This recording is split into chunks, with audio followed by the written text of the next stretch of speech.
Hello everyone, आप सभी का एक नई वीडियो में स्वागत है। मैं हूं आपके साथ आशीष सर। आप सबकी डिमांड पर यह है pre board exam 2021-22 10th class Sanskrit paper का सॉल्यूशन है और ये पेपर आपका इवनिंग शिफ्ट 1 नवंबर को हो चुका है। अगर आप मॉर्निंग शिफ्ट के हैं तो इस पेपर से अपनी प्रैक्टिस ज़रूर कीजिए। जो फर्स्ट टर्म का एग्ज़ाम होने वाला है उसके लिए आपको बहुत हेल्प करेगा। और अगर आप इवनिंग शिफ्ट के तो अपने आंसर चेक करने के साथ साथ आप मॉर्निंग शिफ्ट के पेपर को भी ज़रूर देखें, जो हमारे चैनल पर भी अपलोड है, आप जाके उसे देख सकते हैं। वीडियो को पूरा एंड तक ज़रूर देख करके लाइक करें, अपने दोस्तों को शेयर करें और हमारे चैनल पर पहली बार आने वाले चैनल को सब्सक्राइब करने के साथ साथ और नोटिफिकेशन ज़रूर ऑन कर लीजिए। और हमारे चैनल पर आपको सैम्पल पेपर सभी सब्जेक्ट के मिलेंगे, साथ में प्रैक्टिस टेस्ट मिलेंगे और सभी सब्जेक्ट प्री बोर्ड के सॉल्यूशन चैनल पर है, तो जाके आप उसे ज़रूर देखिए। तो सबसे पहले हमें सामान्य निर्देश समझने होंगे, क्योंकि बच्चे बहुत गलती कर रहे हैं। सामान्य निर्देश में 8 प्रश्न हैं, तो ये तो खैर आपको दिख ही जाएगा। 2 खंड हैं और आपको 1 से 51 तक प्रश्न हैं, आपको 40 ही करने हैं। ध्यान रखें, आपको 40 ही करने हैं और प्रत्येक सवाल आपका 1-1 नंबर का होगा। अच्छा, आपके लिए ई डिस्ट्रिक्ट पोर्टल और एनएसपी पोर्टल पर स्कॉलरशिप के लिए फॉर्म निकले हैं, तो जाके ज़रूर भरें उसे। स्कॉलरशिप है आपके लिए, तो 2020-21 के लिए लिंक ओपन है, आप ज़रूर देखिए, चेक कीजिए और अपना फॉर्म फिल कीजिए। और अगर आपको कोई भी डाउट रहता है फॉर्म फिल करने में तो मुझे कमेंट कर सकते हैं। वैसे हमारे चैनल पर काफ़ी वीडियोज़ इसके रिगार्डिंग अपलोडेड है, आपको आराम से आपका फॉर्म फिल हो जाएगा। सबसे पहला यानी कि का पार्ट रहता है आपका ग्रामर, और ग्रामर में सबसे जो पहला प्रश्न था आपको कि रेखांकित पद हैं, अंडरलाइन हैं। सबसे पहले प्रश्न को समझें, बहुत ही आसान होता है संस्कृत का पेपर और जल्दी मार्किंग भी हमारी करता है। रेखांकित यानी कि अंडरलाइन है, सभी सेंटेंस में 1-1 पद है। संधि करनी है या संधि विच्छेद करनी है। संधि का मतलब होता है जोड़ना, संधि विच्छेद मतलब होता है अलग करना। तो चलिए, पहला सवाल था कि पाषाणी सभ्यता निसर्गे श्यान न समाविष्ट। तो जो श्यान न है उसको अपने संधि विच्छेद करना था, तो इसका क्या होता है स्यात न, ता था द ध न। जो पंचम वर्ण हो जाता है जब भी संधि होती है, तो यहाँ पे आप देखो ता का क्या हो गया, ना हो गया, तो आ गया आपका श्यान। तो जब भी आपको ऐसी कंडीशन में कोई प्रश्न है तो आप देखें कि ता का आपको ना ही करना है, ठीक है। अब अगला सवाल देखते हैं। अयम एकस तावत द्विभज्य भुज्यताम। तो यहाँ पर जो तावद है, यहाँ पर तो कई बार प्रथम वर्ण का तृतीय वर्ण हो जाता है और कई बार प्रथम वर्ण का पंचम वर्ण हो जाता है। तो यहाँ पर क्या आएगा आपका तावत, तावत विभज्य, ता था द, यहाँ पर तृतीय वर्ण हो जाता है। जैसे आप देखते हैं वागीस, तो वाक जमा ईस, तो का बन जाता है ग, यानी कि का खा ग बन जाता है, तो आपका बन जाएगा वागीस। इसी तरह से यहाँ पर तावत विभज्य होगा। उसके बाद देखिए कह जमा चित, तो जो विसर्ग है आपका वो बन जाता है श। ये विसर्ग संधि के नियम हैं, बहुत सारे नियम हैं। तो यहाँ पर क का श बन जाता है, बन गया आपका कश्चित। क्लियर है। और अगला सवाल है अस्ति देवलाख्यो ग्रामा। तो इसमें आपने क्या करना है, विसर्ग मतलब यानी कि संधि विच्छेद करना है। तो यहाँ पे आएगा देवलाख्य ग्राम, तो जो विसर्ग है उसको ओ बन जाता है, तभी बन गया देवलाख्यो। अगला है अति दीर्घ प्रवासोयम दारुणश्च। तो दारुणश्च यहाँ पे अभी बात की ना हमने कि श का विसर्ग हो जाता है, तो यहाँ पे देखो दारुण जमा च। एक बार ऊपर देखते हैं, ये देखो यहाँ पे देखो ना विसर्ग का श हुआ, तो यहाँ पर प्रश्न को उत्तर में और इधर जो है उत्तर आपका प्रश्न में आ गया, दारुण जमा च। अगला है आपका अधोलिखित वाक्येषु रेखांकित पदानाम समास विग्रहम। या तो आपको समास करना है या विग्रह करना है, जो भी आपको अंडरलाइन वर्ड दे रखा है। समास, जो कि हिंदी में भी आपको समास पूछे जाते हैं, तो काफ़ी इंपॉर्टेंट रहते हैं आपके लिए ग्रामर के टॉपिक। देखो यहाँ पर वाष्पयान माला, वाष्पयान माला, तो ये क्या है वाष्पयानाम माला, यानी कि वाष्पों की माला, ठीक है। और अगला देखो सव्यवधानम, सव्यवधानम यानी कि व्यवधान सहितम, व्यवधान के साथ। स मतलब होता साथ, तो व्यवधान के साथ आ जाएगा। अगला 8वां है वायुमंडलम भृशम दूषितम नहीं मलेन रहितम। जो यहाँ पर मलेन रहितम है यानी कि मल से रहित, तो यहाँ पे क्या आएगा, निर्मलम, यानी कि मल से रहित, बिल्कुल साफ है। अगला देखते हैं, प्रस्तर तली लता तरु गुलमाहा। तो लता तरु गुलमाहा, लता तरु गुलमाहा में क्या भाई, लताश्च तरवश्च गुलमाश्च यानी कि लता हैं, तरु यानी कि पेड़ हैं, गुलमाश यानी कि झाड़ी है। तो आपका हो गया यहाँ पर द्वंद्व समास। अगला देखो, क्षेत्र से कर्षणम, क्षेत्र से कर्षणम यानी कि खेत को जोतना, तो यहाँ पर आएगा क्षेत्र कर्षणम, ठीक है। और उसके बाद अगला सवाल आपका रहता है प्रकृति प्रत्ययु, यानी कि आपने प्रत्यय छांटना है। तो हिंदी के प्रत्यय अलग होते हैं, ग्रामर संस्कृत के अलग होते हैं। तो संस्कृत में जैसे टाप है, गीस है, त्वा है, क्त्वा है, तो ये सारे प्रत्यय आपको आते हैं। अब देखो कुपित जमा टाप, तो टाप प्रत्यय जुड़ता है स्त्री में, स्त्रियों में, तो यहाँ पे बन गया कुपिता। यहाँ पे देखो सब में टाप टाप जुड़ा है, तो जब प्रत्यय जुड़ता है तो हलंत आपका हट जाता है। तो एक ही सब में देखो हलंत लगा रखा है, बल्कि कुपिता इसका आंसर होगा। अगला देखो छदत्वम, तो छदत्वम में देखो जो माँ है वो आपका इस तरह से जुड़ जाता है आपस में, छदत्वम, पठित्वम, खादित्वम, हसित्वम, तो ये सारा आपको त्वम जुड़ जाता है। अब बुद्धि जमा मतुप, तो ये जो सवाल है, मतुप प्रत्यय वो स्त्री प्रत्यय है, तो ये बुद्धि मति, ये मॉर्निंग में भी ये सवाल पूछा गया था, और कई बार आपको सेम सवाल प्री बोर्ड में आ जाए तो आपके मजे आ जाएंगे। भयंकराहा, तो भयंकरा यानी कि भयंकर जमा टाप, इसका सही आंसर होगा। श्रीमान, श्रीमान में आपको ध्यान देना कि ये सवाल आपको बहुत बार पूछा जाता है।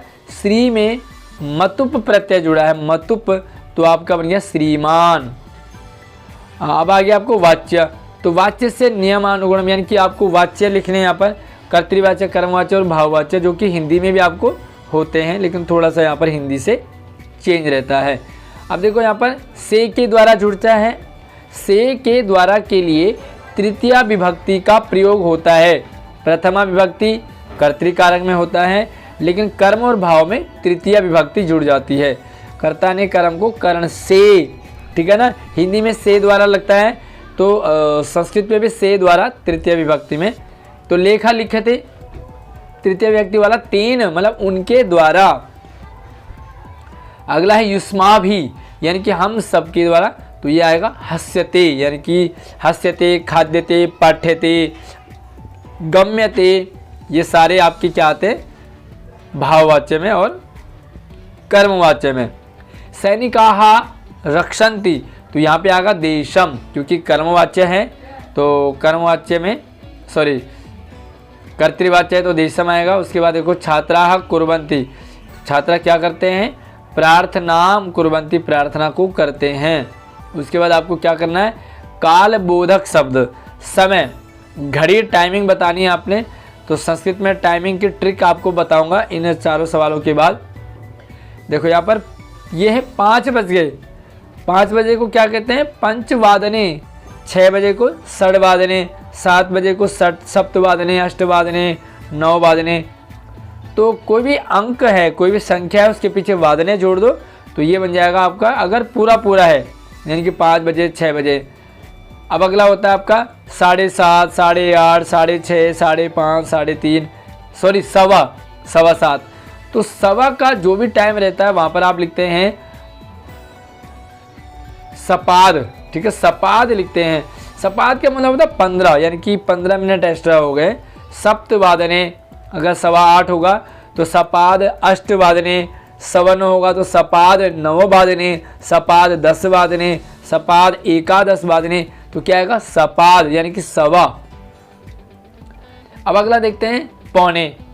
पौने को कैसे लिखते हैं, तो पौने का आपको ट्रिक है कि पादोन, आप लिख देंगे पादोन, तो कोई भी संख्या हो, यानी कि देखो 9:45 है तो पादोन 10 वादने। अगर 9:45 होगा तो पादोन 11 वादने, पादोन 12 वादने, पादोन 8 वादने, सप्तवादने। तो पादोन आ जाएगा आपका जब पौने होगा। और साढ़े का आ जाएगा सार्ध, यानी कि अर्ध, यानी कि आधा। और 12 मतलब 12 और सार्ध मतलब आधा और, तो क्या हो जाएगा 12:30। इसी तरह से 5:30 में सार्ध पंचवादने, 6:30 में सार्ध षड्वादने, सार्ध सप्तवादने, सार्ध अष्टवादने। तो बस 4 ही टाइम रहती हैं, पूरा बच जाए 5, 6, 4, 5, 5:15, 3:15, 2:15, 4:30, 3:30, 6:30, 7:30 और 7:45, 8:45, 10, 11:15। तो ये 4 ही टाइम है। बड़ा इजी इसका ट्रिक है। आगे देखते हैं और अगला सवाल है आपके लिए। अव्यय पद आपको ढूंढना है यहाँ पर, वाक्य के अकॉर्डिंग आपको सूटेबल कौन सा वर्ड है। तो देखो यदि एवं, तो यदि के साथ क्या जुड़ता है, हम हिंदी में बोलते हैं यदि ऐसा होगा तो ऐसा होगा, अगर मगर, यदि तो हिंदी में कहते हैं तरही तो ही, यदि तो ही। तो जब भी आपको यदि आ जाए आप समझ जाओ कि आपको तरही उसमें जोड़ना है। सुरभि वचनम श्रुत्वा, यहाँ पे आएगा अखंड मंडल से अपि यानी कि भी, अखंड मंडल का भी, तो यहाँ पर भी आ जाएगा अपि। अगला है लोकानाम पश्यताम, तो लोकानाम एव यानी कि ही, लोकानाम पश्यताम एव। और अगला देखिए आप, माता पिता अवयो किंचित अभिनयम पश्यति तदा, क्योंकि यदा आया है ना यहाँ पर, तो यदा के साथ क्या आएगा तदा, तरही। तो ये एक ट्रिक है, यदा तदा इसमें। अगला देखो आपका क्या है, रेखांकित पदम अशुद्धम अस्ति, जो अंडरलाइन वर्ड है वो अशुद्ध है यानी कि गलत वर्ड है। अब आपको उसे सही करना, शुद्ध करना है। तो देखो यहाँ पे क्या आएगा, अहम क्रीड़ा क्षेत्रे कंदुकेन क्रीडतः, तो अहम के साथ क्या आएगा, अहम संज्ञा है, संज्ञा के अकॉर्डिंग आप क्रिया लिखोगे। तो अहम के साथ आता क्रीडामी, त्वम के साथ आता क्रीडसी, सह के साथ क्या आएगा, सह के साथ आता क्रीडति, क्रीडति। अगला है बालिका लेखनी, तो बालिका लेखनी से, लेखनी से, तो तृतीय विभक्ति कर्ता ने कर्म को कर्ण से में आएगा लेखन्या।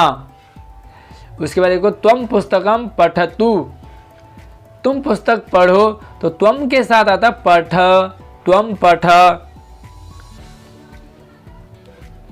तस्य नामधेयम यदि जानाति, तो जानाति तस्य, तो यहाँ पे आएगा अहम, क्योंकि अहम है यानी कि मैं, तो मैं जानता है नहीं, मैं जानता है वर्ड नहीं होता बल्कि मैं जानता हूँ, तो मैं के साथ आता है आपका जानामि। अभी आपका पठित अवबोधन है यानी कि आपके सिलेबस जो भी चैप्टर है, पाठ है, उनसे रिलेटेड है। रेखांकी पदानि आदित्य समुचित प्रश्न निर्माणम, सवाल बनाना है, क्वेश्चन बनाना है, आपको प्रश्न बनाना है। और प्रश्न बनाने की इजी ट्रिक मैं आपको बताऊंगा। सबसे पहले देखिए यहाँ पर हरित रूपणाम, तो यहाँ पर देखो रूपणाम यानी कि सप्तमी विभक्ति है, तो यहाँ पे आएगा केशाम, सप्तमी विभक्ति में केशाम जो है वो बहुवचन है, रूपणाम केशाम। मानवाय यानी कि चतुर्थी, मानव के लिए, तो यहाँ पर आएगा कस्मे, किसके लिए, मानव के लिए, किसके लिए। उसके बाद है यहाँ पर व्याघ्रः यानी कि व्याघ्र मारी काचिद एयमिति मत्वा व्याघ्रः, तो व्याघ्र जब भी आपको संज्ञा शब्द दिखे, व्याघ्रः रामः सः, तो यहाँ पे आएगा कह। देखो यहाँ पर व्याघ्र में विसर्ग है ना, तो आपको देखो कह में विसर्ग है। और इसी तरह से निज गले, निज गले आपका सप्तमी विभक्ति है, तो यहाँ पे आएगा कस्मिन, माँ कस्मिन बद्ध्वा, किसमें, निज गले मतलब निज गले में, और कस्मिन मतलब किसमें। उसी के बाद सा, सा स्त्रीलिंग है तो सा का आएगा आपका का आएगा यानी कि कौन। तो अगला देखो 38वां, जननी वाल्मीकि ही, वाल्मीकि ही, फिर से यहाँ पर देखो विसर्ग है कह, तो आपका आएगा यहाँ पर कह यानी कि कौन। वाल्मीकि ही, जननी वाल्मीकि ही वधूरिति वदंती, तो यहाँ पर आएगा कौन करता है।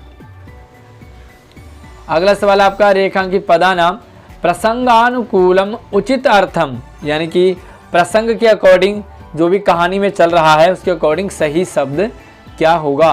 तो एक तरह से हम कह सकते हैं कि उस वर्ड के जगह कौन सा वर्ड आ सकता है। तो यहाँ पर देखो बलिवदाभ्याम, कृषक बलिवदाभ्याम क्षेत्र कर्षणम कुर्वन् आसीत्, जो कृषक है, किसान है, वो बैलों के द्वारा खेती करता है, किसानी करता है। तो यहाँ पर वृषभाम आएगा, क्योंकि वृषभ मतलब भी बैल होता है, बलिवर्ध भी बैल ही होता है। तो अगर हम इसकी जगह इसे लिख देंगे तो कोई भी दिक्कत नहीं आएगी। इसी तरह से नूनम, तो नूनम का अर्थ होता है श्योर है, पक्का। तो यहाँ पर इसका आएगा निश्चयेन, यानी कि पक्का, कन्फर्म। सहसा, सहसा मतलब होता है अचानक, सडनली। तो सडनली का क्या होता है? अकस्मात। इसको भी अंग्रेजी में सडनली कहते हैं। अकस्मात लिखो या सहसा लिखो। उसके बाद देखो यहाँ पर है अत्तुम। तो अत्तुम का मतलब होता है भक्षयितुम, है ना। अत्तुम का मतलब होता है खाना और भक्षयितुम का मतलब होता है भक्षण करना। उसी के साथ देखो रसालम। आम का एक अर्थ होता है पर्यायवाची है रसालम। तो चाहे आप आम लिखो, रसालम लिखो, आम को ही रसालम कहते हैं। और उसके बाद देखो भाषिक कार्य संबंधानाम प्रश्नानाम, जो ये भाषा से संबंधित प्रश्न हैं, यहाँ पर आपको ये सवाल करने थे। और यहाँ पे क्या है? प्रपश्यामि ग्रामांते निर्झर नदी पयः पूरम, पयः पूरम, जो वो नदी है वो पय से पूरित है, भरा हुआ है। तो यहाँ पर पूरम पद से पर्यायम, यानी कि पूरम का पर्यायवाची शब्द क्या है? तो पूरम का मतलब था पूरा, और पूर्णम का मतलब भी होता है पूरा, है ना, पूरा हो गया। अगला देखो यहाँ पर है सुबह किमेव रोदिसी। तो रोदिसी पद का विलोम क्या होगा? रोदिसी का मतलब होता है रोना, तो इसका विलोम क्या होगा भाई? हससी, हंसना। रोने का उल्टा क्या होगा? हंसना। उसी तरह से अचिरात पद से पर्यायवाची। तो अचिरात यानी कि जल्दी, बहुत जल्दी, क्विक। तो क्विक का अर्थ होगा शीघ्रम, यानी कि बहुत जल्दी। उसके बाद यहाँ पर देखो लोकानां पश्यताम एवं सर्वत्र जलोप्लवः संजाता। तो क्रियापद यानी कि क्रिया क्या है? यहाँ पर काम कौन सा हो रहा है? तो यहाँ पर काम हो रहा है संजाता है, यानी कि हो गया, संपन्न हो गया, पूरा हो गया। और इसमें देखो आपका क्या करना है? विशेषण ढूंढना है। कृषकतम दुर्बलम वृषभम तो दनेन विद्यमाना अवर्तत। विशेषण क्या है? विशेषण क्या है? काला, मोटा, पतला। तो यहाँ पे दुबला, दुर्बल क्या है आपका? मोटा, दुर्बल क्या? कमजोर, यहाँ पर विशेषण है। और उसके बाद यहाँ पर देखो क्रियापद छाटना था कि क्रिया क्या है? तो यहाँ पे है संति, संति क्रिया है, यानी कि हेल्पिंग वर्ब यहाँ पर है। तो ये आपका क्या हो गया? संति। और उसके बाद है कृषि वलह समुत्थापयितुम बहुबारम यत्नम अकरोत्। अत कर्तृपदम, यानी कि कर्ता कौन है? सब्जेक्ट कौन है इसमें? काम को करने वाला कौन है? तो काम को करने वाला सब्जेक्ट करता है आपका कृषि वलह। उसके बाद सबसे लास्ट वाला देखो किम नाम ध्येया युवयोर जननी। अत्र जननी पदस्य, जननी शब्द का पर्यायवाची शब्द क्या है? जो जननी है उसका पर्यायवाची शब्द क्या है? तो सबसे पहले मैं बात करें अम्बा। अम्बा माँ को कहते हैं। स्तंभ खम्बे को कहते हैं, खम्बा। पिता, पिता को कहते हैं, फादर को। और बाला यानी कि बच्चा। तो जननी का मतलब होता है माँ, और अम्बा का अर्थ होता है माँ। तो इसका अर्थ हो गया क यानी कि अम्बा। तो ये था आपके पास संस्कृत का। कितने मार्क्स आपके इसके अकॉर्डिंग बन रहे हैं मुझे ज़रूर कमेंट करके बताएंगे 40 में से। और इस वीडियो को अपने लाइक करें, शेयर करें ज़्यादा से ज़्यादा। साथ ही नई नई अपडेट के लिए हमारे चैनल को सब्सक्राइब कर लीजिए। अगर आपने स्कॉलरशिप का फॉर्म नहीं भरा है तो ज़रूर भर लीजिए, वेट कर रहा है आपका, फ्री का आपके लिए है। साथ ही अगर आप पहाड़ी यादों, पहाड़ी वादियों को पसंद करते हैं, नदी जो है झरने, पहाड़, तो हमारे चैनल को सब्सक्राइब कर लीजिए। लिंक आपको वीडियो के डिस्क्रिप्शन में दिया है। पहाड़ी यादें, पहाड़ी बातें। तो नई वीडियो मिलते हैं। धन्यवाद।